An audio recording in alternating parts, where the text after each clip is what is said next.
Welcome to the Say What podcast, where we're not just speaking, but also listening. To be the first to get new episodes, subscribe and follow the channel. I'm your host, Jacob Browning, lead pastor at First Celina in North Texas. It is Christmas season at First Celina, and we have our new Christmas series that we are walking through called Christmas Gifts, where we're taking a look at the gifts of the Magi. We're redeeming the gift giving here in 2025 by looking back at the gifts given to Jesus on the very first Christmas. Gold for our king, frankincense for our priest, and myrrh for our prophet. I've got the whole team with me here today. We got Anna Kajawa, our kids minister, David Parmar, our student pastor, our executive pastor, Michael Robbins, and producing, also our worship pastor, Cody Kajawa. For week one of this 3-week series, our sermon title was Gold for Our King. We were in Matthew chapter 2, verses 1 through 12, and we'll be in those verses the entire study. But we had 3 teaching points. Our first teaching point was gold for the king of the world. Number 2, gold for the king of the wise. And number 3, gold for the king of our worship. Well, Christmas season always has a way of, for me individually, bringing out the kid in me. I absolutely love this season. I love showing up to church and at our beautiful spot here to worship here at First Celina, watching the kids walk around, seeing all the lights. We have suspended Christmas trees. Special thanks to the Kajawa's creativity on that. It is just a lot of fun right now at First Celina. And then coupling that with a brand new preaching series, hopefully redeeming the idea of, hopefully redeeming the gift-giving aspect of Christmas, because maybe you live in a home where you're kind of constantly scorned for, well, presents are my favorite part. Well, we're looking at the presents given. So I'm excited to get going with our questions. Our first question of this week's podcast is as follows. Why do stress, anxiety, and family pressures feel so heavy during Christmas? And how do we practically shift our focus back to Jesus?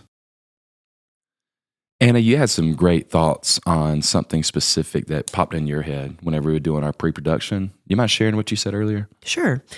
When I read the question, the first thing that came to mind is just sometimes unmet expectations, the pressure of knowing there's a long list of to-dos that usually stack up this time of year. So whether it's events that you're expected to go to, gifts you're expected to buy, cooking you're expected to do, it's just a never-ending list of things that you want to try to fit in. And there's only 25 days leading up to the big day during the month. And so a lot of times if I ever feel like kind of a downer this time of the month, it's usually because I feel like I didn't get to all the things I wanted to get to. And sometimes it's the things that we really just put on ourselves, even more than other people. But you get up to the big day and you think of all the things you didn't get to. It's easy to focus on that rather than rewinding back and thinking about the things that you did get to do, or maybe the things that looked a little bit different this year. Doesn't mean it was wrong or bad, but just kind of being open to embrace the unexpected rather than being disappointed by the unmet expectations. Yeah, I thought that was a great thought, because there are these. Whenever I hit on this during the sermon, it was during the second teaching point, and I brought up 3 things that I have noticed that were distractions in past years for the Brownings, and there are things that can still be distractions for us.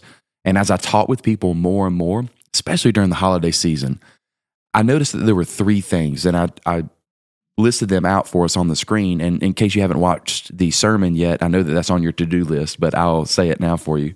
It's number 1, fading cash, stress that comes from finances. Number 2, family conflict, anxiety from family drama, because, we've all got families. Jesus had a family and it was imperfect. And then lastly, a fleeting consumerism, discontentment that comes from things you think you should get. And the expectations things is such a great point, because the second part of this question really gets to the heart of the matter whenever it asks, how do we practically shift our focus back to Jesus? Well, Christmas ultimately is a promise that was kept. You know, we spent some time on this, and wisdom taps into understanding what something is really about. I mean, there are over 300 messianic prophecies about Jesus and what he fulfilled on the very first Christmas. And rather than us thinking about what promises have I implied or because of tradition I have to keep this year, I need to remember that what this all is about is that God kept a promise, that he was going to come, and he did. And then it makes me excited about the future. It's not just a past thing, but it brings my mind to the promise that he made that he's going to come back for a second time.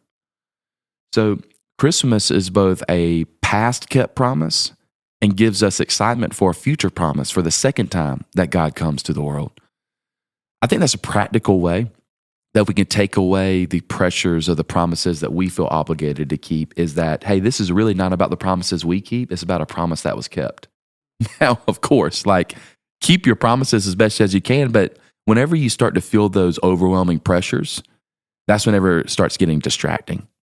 We had the well last night, which our speaker, Chrissy Dunham, if y'all missed the well, it was great. We missed you. We hope you are here at the next one. But she was talking about Christmas. We did a little vintage grandma type of a deal, mugs. It was great. But she was kind of going into the sights, sounds, and smells of Christmas.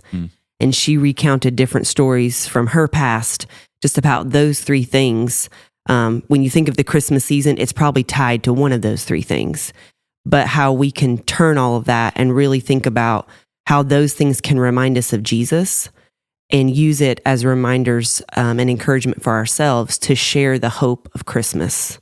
You know, we bake things and we take to friends, but really all of those things are rooted in just showing the love of Jesus at Christmas time. And so instead of thinking about all the stress, turn it into how can you use those Christmas-oriented things to really focus on the whole point of Christmas, which is him. Amen. Okay, parents of young ones, I have a disclaimer right here. We're going to give you 5 full seconds to hit pause because we are going to talk about Santa. So you have 5 seconds now to hit pause. 5 whole seconds. Is that Mississippi or Mississippi? Mississippi. This is good filler time. I bet those 5 seconds are over. So we do want to talk about the competition that can arise in your home between Jesus and Santa. So if Christmas is a reminder to do something Christian, Christmas is something that should flow right into the rhythms of what you're doing all year, not this standalone thing where we're going to talk about Jesus a little more because I know this is a big deal. It's the same thing with Easter. Easter can be a celebration. Christmas can be a celebration whenever it's already a part of your regular conversations. Because there's this, and here's another word I thought of. There's a competition that's out there. And so I'm a dad of 5 kids, and my oldest is 5 years old. And I know that what I'm about to say is, going to be a little controversial, and I can understand that. I genuinely can. But at the Browning house, whenever it comes to the pretend elements of Christmas, we have never once ever acted as though they weren't pretend. In other words, so Santa Claus at the Browning house is make-believe, is pretend. Now, we have fun with it. We have Santa renditions, and we play games. We watch the Santa Claus movies, but there has not been a moment in our house where we have implied on any level that there is a very real fat man that's going to commit countless felonies all over the world on this one night. And Daddy would never be okay with someone unwelcome coming into our home. Those are tongue-in-cheek, but it really is a problem for kids whenever they don't understand, because Santa Claus is a omnipotent, making a list, checking it twice. They know your name. So he's a moral agent. He's also a giving agent in that he's the one that's giving you gifts, and they cannot see him.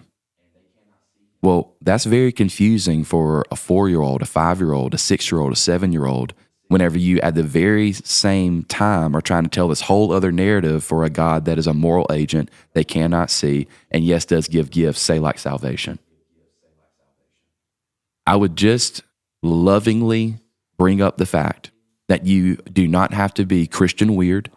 You don't have to wear floor-length skirts and bonnets and, forsake electricity and lights and all the splendor of the season to say things like, hey, Santa Claus is pretend. Jesus is real. You don't have to be a teetotaler on Santa Claus at all. And if you like Santa Claus at your house, then no problem. But you need to understand that you might be creating a competition in your home that a young mind cannot understand. And whenever they do understand, I love you. There's countless movies about this. There's countless stories about this. They will feel misled. The kid will.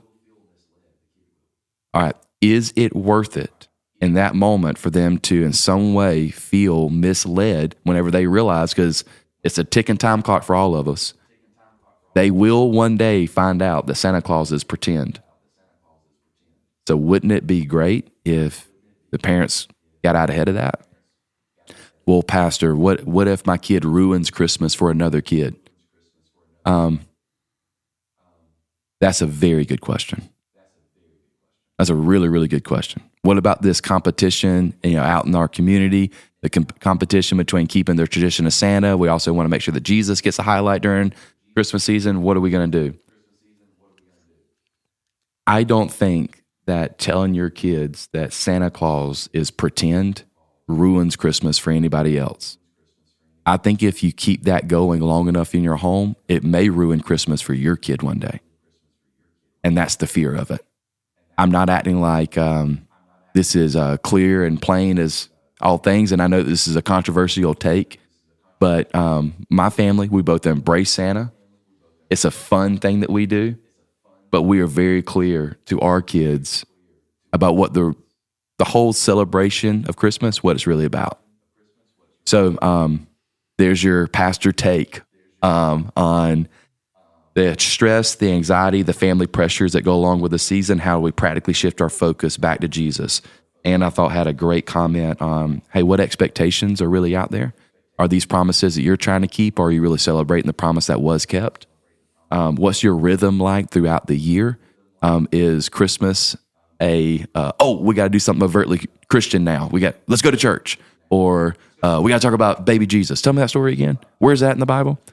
But if Jesus is always a part of your family conversations, it will make sense that we celebrate his birthday, just like a friend. You don't celebrate a friend's birthday all throughout the year. You celebrate it on his birthday. But you also don't bring up a friend when it's their birthday. That's weird. That's actually proof that they're not your friend. And then lastly, we talked about these competitions that can really rob us of the real meaning of the year. And in some ways, a lot of parents aid into that competition. And it's headed towards a collision that will, I don't want to overstate it, but an existential threat to a 6-year-old is still an existential threat. Santa Claus is not real? Well, what about Jesus? I can't tell you how many parents have told me that exact question has landed on them. And I think you can get out ahead of that. I think it's worth it. So, Pastor, you're talking about more of the internal family pressures, and where my mind went was more of the external family pressures. We as a family, we've had to, from the very beginning, we've had to establish the rhythms in our home of what the holidays look like. And it's been a challenge. Growing up, we did not grow up in a church that offered Christmas Eve services, and we did not grow up attending those. That was a very foreign concept to me. And so when we jumped into ministry full time, the first church that did that was a few years into ministry. And this would have been like 2011, 2012. And they said, we want to do a candlelight Christmas Eve service. Well, one, I didn't know what that was.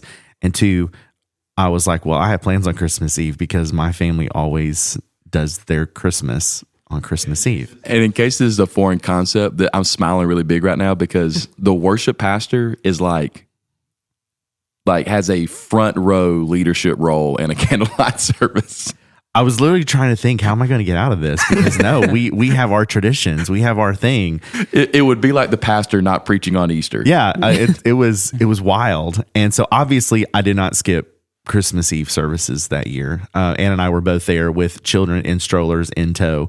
But if any of our family is listening, we love y'all. This is not bad at all. But if we all stop and think and remember back, it was a challenging time because we had our rhythm, we had our thing that we did, and it was interrupted. And it was a real challenge because, you got family members who kind of have this idea in their head of what Christmas should be and what it should look like. And that year and the next year after, and probably the next year after that, for a solid 2 or 3 years, it really highlighted, and not to sound cliche, but like, what they say in Charlie Brown, this is what Christmas is all about, Charlie Brown. Like, it really highlighted for us what Christmas was about. It wasn't about that we always dressed up in pajamas and we opened presents from family members on Christmas Eve, sitting around the tree, having our ham and potato casserole for dinner. Like, it wasn't about that. Those things are great, but it wasn't about that. And, those family pressures, we have felt that. I know we've experienced this. Other friends we know have experienced this, where you've got certain things that you always do. And it is really hard to break out of that. Really hard to establish your own rhythm, to use your phrase. Because a man and a woman coming together in marriage, they're coming from traditions in their own homes. They have things they want to continue and discontinue. And it can be difficult in some of those early years, especially whenever they start having kids. Because kids make the season magical. They just do. And I get exactly what you're saying. So my mind went to the internal pressures of like, hey, in my home, how am I navigating a very difficult thing on Santa, Jesus? Your mind went to like extended families and outside of your home, but still within the family of like traditions, like how we're going to establish those. That's a great point. For sure. Well, and one of the ways that I'm going to brag on you for a second, that you led us early on. Where Are you talking about me? Yes. Oh, okay. You, my husband. Oh, okay. You can't see us. She's pointing at her husband. That's right. But the kids were young, and I remember it was really early. Corrine was really just starting to really enjoy opening gifts and doing all the things. And you said, we're going to be home on Christmas. I did not grow up doing that. Christmas meant you got in the car, you open gifts, hurry and eat something, get in the car, and you did the caravan to see all the people. And then you may get home, probably didn't get to play with anything until the next day. And so Cody made that call very early in our home that Christmas Day we were going to be home. But guess what? Y'all are all invited for lunch. And for years, really. Or dinner. I mean, whatever. Yeah, but the house, you come anytime you wanted to. The house was full, and people knew we were probably still going to be in our PJs because we were going to take the day to just make it about home and the kids. And then the family joined us in that. But that broke some traditions as well. But and I've shared that story countless times with countless couples over the years, but my point has always been, it's okay to make the new traditions because of what you just said too, Jacob. You're creating a new thing with your family, and you're responsible. You have the responsibility of leading the season and the holiday and the point of the entire holiday for your kids and your people. But it turned into this whole new fun thing that people joined us on, and we stayed home, and then we go to the movie theater and watch a movie. So that's what Christmas Day looks like at our house. But it's a really cool, exciting, fun thing you get to do as a married couple. You get to come in and you get to take the things that you loved about growing, and if it's Christmas or whatever it is, but we're talking about Christmas tradition specifically, you get to come in and you get to decide the things that you really love doing. And hey, I want to do this. Like Anna's family, they always read the Christmas story out of Luke before they opened any gifts. I love that. We do that. But then you get to look at things like, that wasn't really, my thing, whatever it is. I can't think of an example, but you get to just create this new thing for your family. And when it comes to the external family pressures, my encouragement in all of that is to establish what it is you want to do. What does it look like for your home? And if you want to get in the car and go to your parents' house and trek all over North Texas. That's totally fine if that's what you want to do. Like, that's totally cool, but you don't have to. Right. You really don't have to. But you have to set those expectations of what that's going to look like. I remember looking at Alicia and doing exactly that, Cody. I looked at her and I just simply said, not in a passive way that some men do, but I literally looked at her and said, what do you want to do? And the reason I was asking it that directly is so it could make things very simple when all the external noise is going on. What do you want to do? And the way that I was going to partner in that was I was ready to make every phone call and say, hey, here's what the Brownings are going to do after I found out what my wife wanted to do. Because I don't want to do a single thing on a special day that my wife does not want to do. That's good. You see, I'm kind of old school and traditional on this. I really believe that God has given us roles, us being father and husband, and her being wife and mother. And the way that I think through this is I can build the home, but I cannot be the heart of the home. You've heard this Southern colloquialism, if mama ain't happy, ain't nobody happy. That's actually deeply congruent to the fact that how God has made women. Because when my wife is happy, I can't take our home to that level of joy. I just don't have it. I don't even believe it's been given to me in a divine role. Not that I'm not supposed to be happy and joyful. I'm just saying that when Alicia is at her best, our home is like it's untouchable. Whenever things are stressed and things are not okay, I can't step into the gap and make that better, you know? Now, there's a weight and a pressure to our ladies on that, which is why it's that much more important that the husbands, the fathers, that we die to ourselves to ensure that our ladies are in a place that they can be the heart of the home. You know, so when I looked at Alicia, Cody, and I was just like, what do you want to do? What that meant was not that I don't want to think about it, not that I don't want to talk about it, but whatever it is that's going to make our home, the heart of our home, beat in a rhythm that is good, that's what we're going to do this year. So maybe it's time for your home to have that kind of a conversation. Guys, how are you going to come alongside, die to yourself and help your wife? Wives, are you being clear? Have you thought about, even at all, that rather than having someone tell you what this year needs to look like, what would you like it to look like? And how can you guys partner together to see that it takes place in that way? That's a way that you can make things primary, what is good for your home. I would like to second that motion. Mm-hmm. That was great. Yeah. So we come off of a question with such great practical expectations of the home, practical things that you guys can do, to one that's just kind of a fun question. I love questions like this. I love thinking about the humanity of Jesus and his family when he was first born, and it just brings to life the season and the reason we celebrate all the many things God was doing at the time. Here is the next question. We generally think about Jesus as having very little and having to work as a carpenter. What happened to the gold he was given? Pastor Jacob, you talked about the gold he was given on Sunday. You want to take a crack at this one? So whenever we ask questions like this, I love it. I think it's a ton of fun. I think it, just like what you're saying, Michael, I think it humanizes the story, because the biographies of Jesus are not these spiritual quest stories. These biographies are history. In other words, Matthew, Mark, Luke, and John, they're telling you that this happened. Now, no, even the best biographers don't give us moment-to-moment renderings of their lives. So it's up to us to use context clues and to put our minds in the story and imagine what may have happened. Now, sometimes our imaginations go way too far. Like, for example, here's one that goes way too far. I love The Chosen. If you watch The Chosen, don't feel like I'm a Chosen hater. I do like The Chosen. I think that team has done a really, really good job in certain scenes to imagine what that must have been like and put you there. Like, one of my favorite scenes is the scenes between Jesus and Nicodemus. Like, powerful. I'll mail him a man card. I cried. But one of the places they went too far was, y'all, there's no reason to assume Matthew is autistic.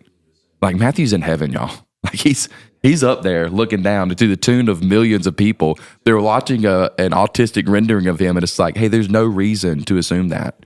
Like that would be just taking a creative license way too far. On a question like this, what happened to the gold? Like I thought that, Jesus meek and mild, and he's a carpenter, and we often get this sort of like if he's middle class, he's like lower middle class.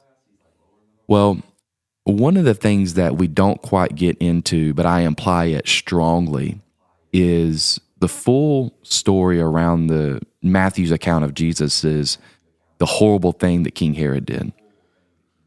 He orders an infanticide of his own people to ensure that the king of the Jews that was celebrated by the Magi doesn't come to, take his reign. An angel warned them that this was happening. And I believe that from the divine lens, what I mean is that, God sees the beginning from the end. I believe that what God is doing with these gifts and what may have happened, this is my opinion, what may have happened is these gifts were used to fund the exile. The exile is a strong word. They're sojourning to Egypt to escape that persecution from their King Herod. You have to keep in mind, think about today in 2025. One of the hot topics is, what are we doing with the migrant crisis? How are we actually paying for their stay, for their services, for their cell phones, for their food? This is a major topic now. Here's one thing that we can know without being all political is that it is extremely expensive when you're trying to start your life over, whenever you're going into a new land. I would say historically, and with some common sense, I would assume that the gold, frankincense, and myrrh were used by Joseph and Mary to begin a new life in Egypt, where they moved to for a season. That's what I would assume happened to these. If anything happened to it, maybe they were Dave Ramsey people. Maybe the first place they went was. Maybe the first place they went to was the temple. Maybe they tithed 10%, then they put 10% in savings. They created a cash envelope system where they pulled out, every little. I don't know, but I do know this. The way that it seems to flow, this rhythm of how Matthew is introducing characters, sort of the culmination of this first act, if you will, is the infanticide that's ordered by Herod and the fleeing of Mary and Joseph. I would assume that one of the reasons the gifts are not just prophetic about the offices, but there's a practical reason, because a lot of people might be thinking, well, how did they afford such a thing? That would be extremely expensive, because keep in mind that Egypt at this time is a bustling city. It's no different back then as it is now. Rural living is cheaper living. Urban living is more expensive living. Think practical whenever you're reading through these things. That would be where I would assume that a bulk of this was spent, was great thing that God had provided for them and sent those magi, because how else would they have been able to afford that journey and starting a new life in Egypt? Yeah, I think I would even say, for a lot of our listeners, you probably understand Egypt isn't necessarily close to where they're coming from, but it's not like going from Celina to Prosper. It's a long journey. I don't know how far. I would assume like 200, 300 miles, maybe something like that. I don't know. It's a journey, so it would be absolutely expensive, I would think. And in addition to that, though Joseph was a carpenter, he lost his job, his client base, whoever he had around him, he had to probably build that up again. And so I would assume money went to just financially providing for them, as he may not even had a job currently once they got there. I hope Mary didn't have to ride on a donkey again. That's a long way. So I just Googled it. It's actually 5,619 miles. Okay. Wow, from Jerusalem to Egypt. Mm-hmm. Yeah. From Bethlehem to Egypt. Of course. I did from Bethlehem. Yeah. 5,000? 5,000 miles. And keep in mind, it's over land and sea. And it's through the wilderness. So, it's hard tracking. It would have been an expensive journey. Yeah. What a beating. So I just Googled this, and Egypt, it says the flight is 5,619 miles. A straight line from Bethlehem to Cairo is approximately 450 miles. For the biblical journey of Jesus, Mary, and Joseph, the distance to Alexandria is approximately 300 miles. I So said you're 200 to 300. Way to pretty go. close. Which David they gets said credit. Go, David. It David took gets 3 credit. weeks. Well, I 3 felt weeks really to bad. travel there. What direction is that plane going? That's what I want to know. I don't You know. would think that would be straight from here to there. Oh, it's because it's Bethlehem, Pennsylvania. Oh no, Oh, are you serious? that's a little different. It's far. Nonetheless, it's far. I just said Bethlehem, and it So pulled up what's Pennsylvania. funnier, the fact that Cody misread it, or the fact that we all just went with it? I was going, wow. 5,000 Wow. miles. Yeah, We probably. all went. That was the I was best. Earth's Yeah. big. You know? Yeah, it is My big. mileage is way off. Yeah, yeah. I like to think about just the practical nature of two young parents, very young parents, having a baby for the first time. There's 5 of us in this room. We all have children. We all had our first child. Mhm. That is a life changer. That first kid is such a whiplash of, it's a whole new world, right? I mean, it just is. And you think about the pressure during this time that they must have felt, that they are taking care of God's only son. And they know that because they've seen these angels appear to them, like all of these different compounding things. And then you have Joseph, who's in a different land. It's not like with a carpenter. Like you can bring your tools, but you can't just you're not just bringing tons of wood 300 miles, Yeah. you know. It is like, no customer base, no workshop, you know, like he's got nothing. He's got to start from scratch and like trying to take care of this young wife and this baby. I think all of us have had family members probably, or we know of somebody who's lost their job and how difficult it is for them as they've walked through that season. But you hear of these stories, especially in the church world, that I would just call mailbox money. And you hear these great stories of God's provision of somebody will walk up to them and hand them an envelope with cash in it, or they'll go to their mailbox. I remember my mom telling me she got a call from our aunt. My uncle was without a job for a while, and she went out to her mailbox, and there was just a envelope filled with cash in it. No name, no number, untraceable. I mean, it's really amazing. And just what a life changer that was for them. And you got Joseph and Mary who have these strange men show up who know so much more about their child than they would think. And they're bringing mailbox money in these different gifts. And that then sustained them for this time. And then immediately after they show up and you're on this high, they're going like, hey, Herod's gonna kill your son. You need to get out of here, and you need to go a different direction, maybe through Bethlehem, Pennsylvania. But you need to get out of here, and then immediately going like, well, okay, here we go again. And God has provided. They've now established themselves over the course of a couple years, and they got to go again. And as I was thinking through this, and I think about how this would apply to us, but these Christmas gifts, as we consider them right now, was God's way of prepaying the cost of obedience for them. Way to go. Yeah. That they receive this and immediately, hey, I'm about to send you out on this new journey. I'm going to go ahead and prepay this, but this is for you to be obedient. It's just an amazing story. I love thinking about it. Is there any biblical evidence or opinion on? We're talking about just gold here because that was the question of how much gold and or like the format. Because like you mentioned Sunday about you wanted a gold brick, and I was thinking, man, that would have been so cool if we had a gold brick. But then and then you were talking about the gallon of gold, and my mind was going to like, okay, is that like little pieces? Is it solid? Like what is it? Like, do we have any idea? Or is it coins that they brought? So the quick answer is no, but I would say that don't be afraid to use your common sense. All right, so I am of the camp that I do think that the Magi were from Babylon. I think because of the fact that they had the ancient texts that would point to the Jewish Messiah. They would have the documents that would explain the star to them. And the Babylons would have came in about 600 years before, sacked the city, raided the temple, and stolen all those archives. And so I do think these are Babylonian. So think about it this way. I believe the gifts, the amount of the gifts, a lot, in my opinion, because it would be commensurate with an 800-mile journey. I'm not making an 800-mile journey to give you $20. And this is for a king. This is known for This would be a gesture of just incredible generosity, paying homage to a king. So, yes, I mentioned in the sermon that, these modern day nativity scenes, they're so misleading. This would have been an entire caravan that would have tipped off the spies that were outside the city gates. They would have had to have gone through the official entry points at the city gate.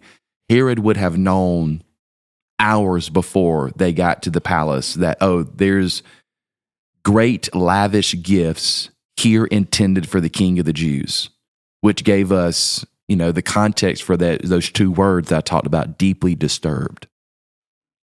And along the way, there would have been people that would have been talking to these magi, and they would have been asking, like, you're going to the king. It's like, yes, there's a newborn King of the Jews. So already in the streets before, think of it this way, King Herod would have been the last one to know that those gifts were not for him, which is why there's an important coupling in that verse. It says that King Herod was deeply disturbed, and so were the people. Because they know what happens whenever Herod the Great is disturbed, and they knew that this was not going to go well. So back to your original question, Cody, I don't know the amount, but it would have been a lot. The traditional nativity, which we know isn't accurately, portrayed as you have shared yesterday, and many of us know, but they always show, three men on the camels or whatever. And so, like, what I'm hearing you saying in my mind, what I imagine is like that scene from Aladdin where, he comes in, it's the whole entourage of all the animals and their Prince Ali. That's a good... like they're coming in. All the jams. Like that's kind of in my mind what I'm seeing here is that, because it's what you just said. Like they're coming from a long way. That is, and so they're not just bringing a bar of gold. Cody, that's actually, so that scene of Aladdin, that is what would have been is, I'm so glad your mind went there, because really, everybody, that's not a joke.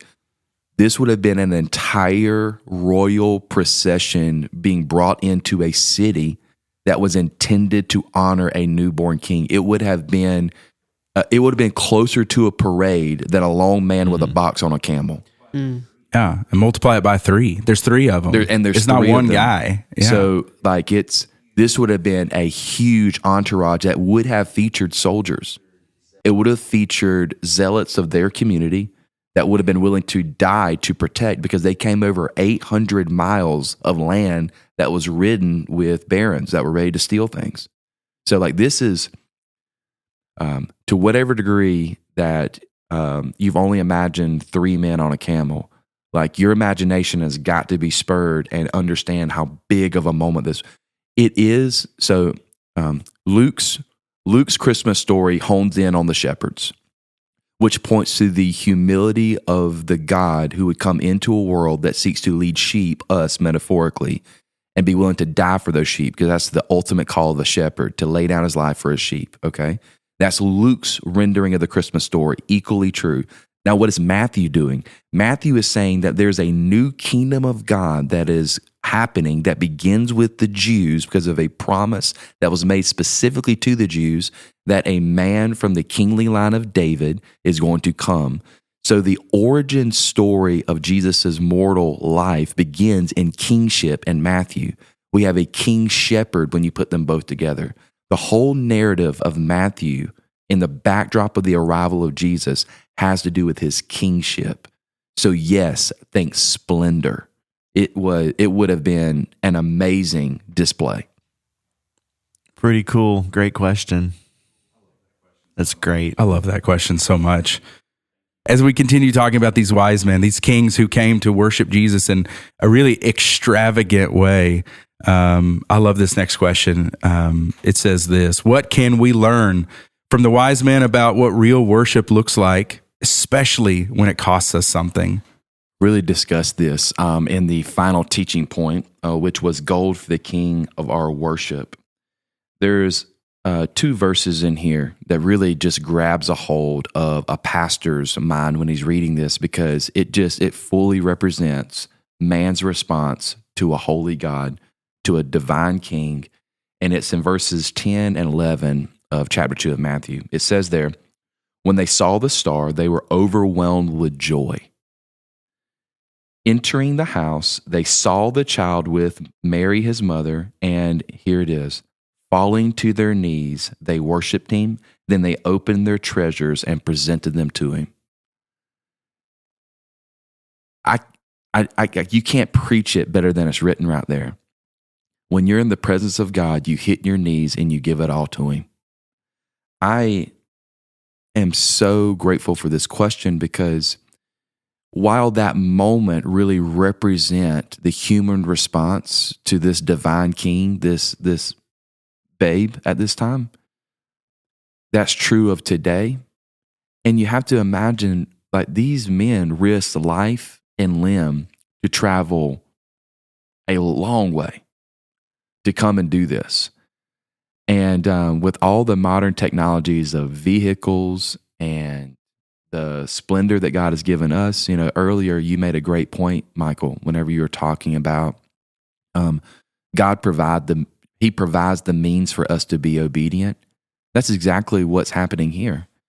But how true is that today for us is that, whenever we look at what we have, whether it be a lot or whether it be a little, are we reflecting that we really believe that we have a divine king in Jesus? And does it really make us hit our knees and give it all to him? Now, giving it all, obviously, in the spiritual sense, is first and paramount. But the Bible insists consistently, Old Testament and New, that if you have given it all spiritually, you are willing to give it all physically. Not necessarily that you measure your faith by that way, but when your faith, whenever it changes how you view the world will see how it changes you. So I would want to point out the fact that these Babylonian wise men, they risked all sorts of calamity in their personal lives to come here and do this, all the way up to looking the one who they would have known, they would have heard in rumors about Herod. Herod was a social icon at his time. They knew that he had killed a son, he had killed a wife, he had killed family members to protect his reign, and they walked up to the palace and said, "We're here to celebrate the king that is not you." Like, that's powerful. This question reminds me of the quote you had in the sermon from C.S. Lewis, that if you have everything and Jesus, you have no more than if you only have Jesus. Did I say that right? He who has God has and everything else has no more than he who has God only. And these kings had everything on earth. They were some of the wealthiest people probably of their time. And they gave all of that up just to kneel at his feet. That's what our worship demands all the time. Yeah. It can't be lost on us that the kings practically left their kingdoms to go worship the king. Yeah. They dropped their responsibilities. Obviously, they have safety nets in place, but they left as example for their people.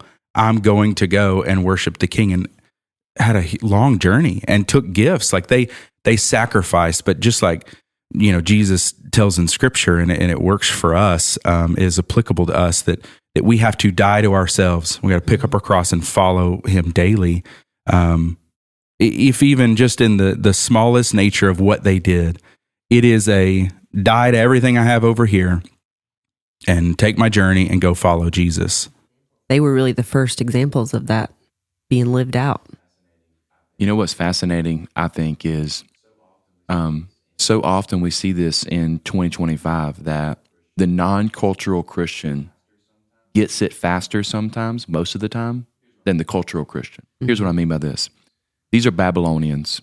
They have access to the same archives as the ones that were summoned by King Herod whenever he's like, go get the scribes and, what are these people talking about?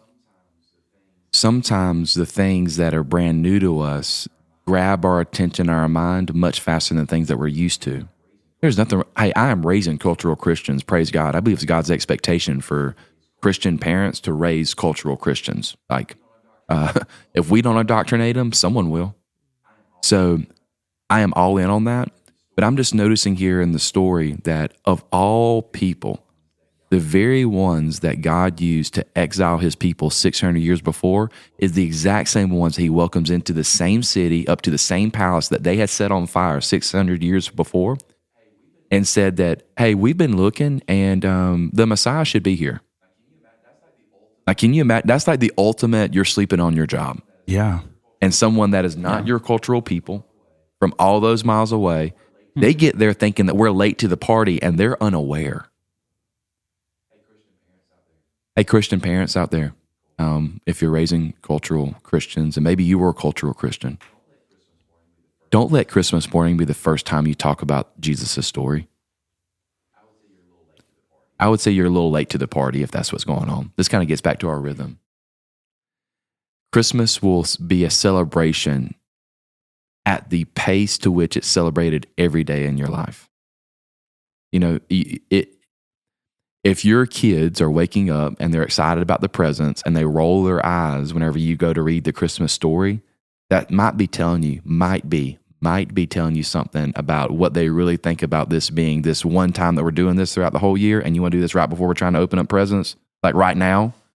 But if this is a regular part of how your family operates, they will expect it rather than be annoyed by it. So whenever I am looking at, what it costs and how to measure what we're doing on Christmas, is that, hey, is Christmas this one-off for us? Now, I'm not talking about the day. I just mean on the Jesus stuff. Does it match the rest of our year, and does it accent it?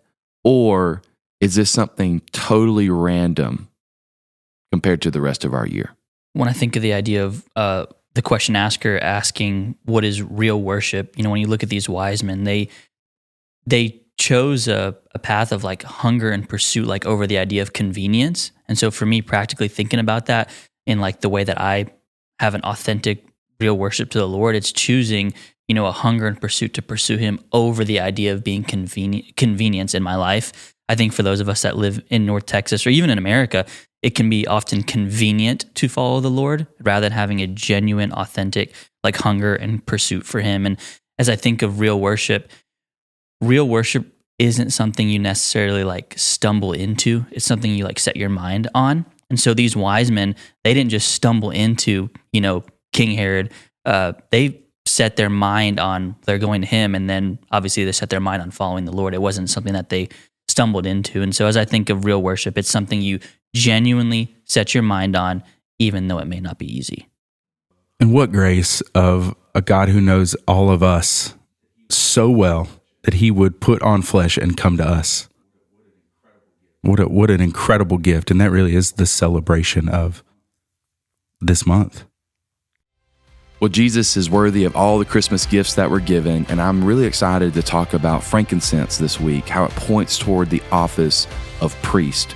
Can't wait to see you at our worship service at 10:30. Our Connect groups, they meet at 9 o'clock. We would encourage you to be in those as well. Can't wait to see you. And don't forget about our Christmas Eve services. We will have our candlelight service, so we're going to be doing communion. It will be at 2:30 on Christmas Eve and 4 o'clock. We would love to see you there.